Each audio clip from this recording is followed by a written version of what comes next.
Christ is the mediator of a new covenant. Through his death, those who are called receive the promise of eternal inheritance.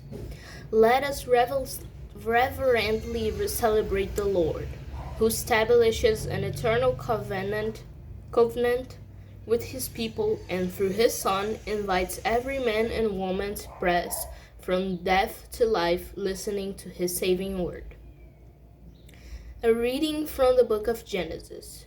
In those days, Abraham fell face down on the ground, and God said to him, "This is my covenant with you. You will be the father of many nations. No longer will your name be called Abraham, but your name will be Abraham, for I will make you the father of many nations. I will multiply your descendants endlessly.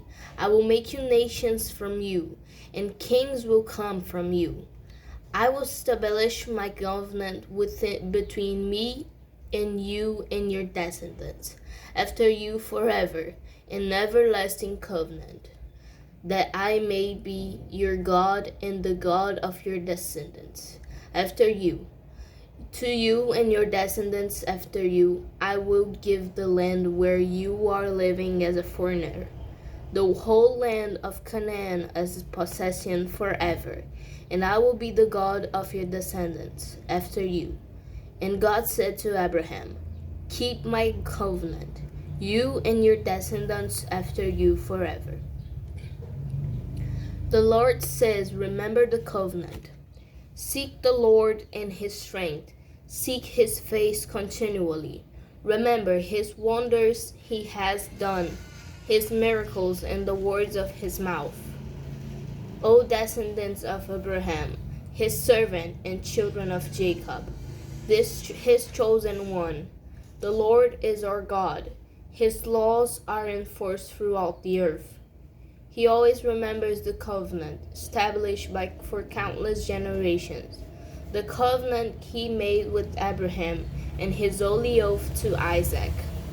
Glory to Christ, the eternal word of the Father, who is love. Would that today you would hear his voice. Do not harden your hearts as at Meribah. A reading from the Holy Gospel according to John. At that time, Jesus said to the Jews, "Truly, truly, I say to you, if anyone keeps my word, he will never see death." The Jews said to him, "Now we know that you have a demon. Abraham died, and so did the prophets. And you say, if anyone keeps my word, he will never see death.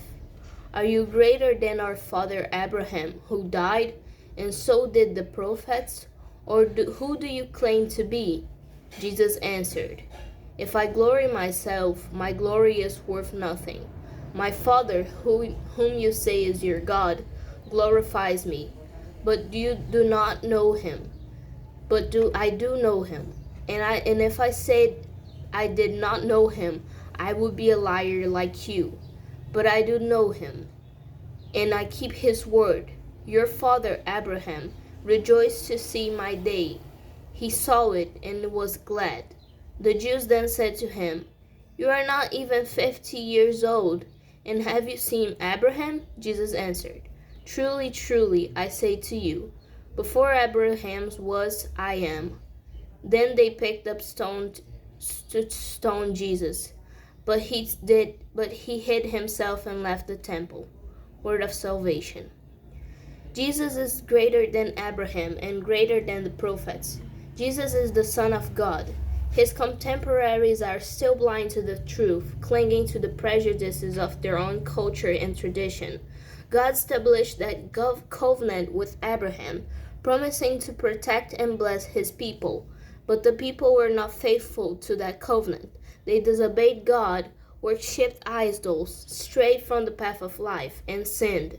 In Jesus, humanity has a new opportunity. He establishes a new covenant with each of us so that we may return to life in its fullness. The authority to make such a covenant has been given to him by the Father, Salvation lies in faith in Jesus Christ. We demonstrate our faith by following His word, His gospel, which is precisely why Jesus says, "If anyone keeps my word, he will never see death."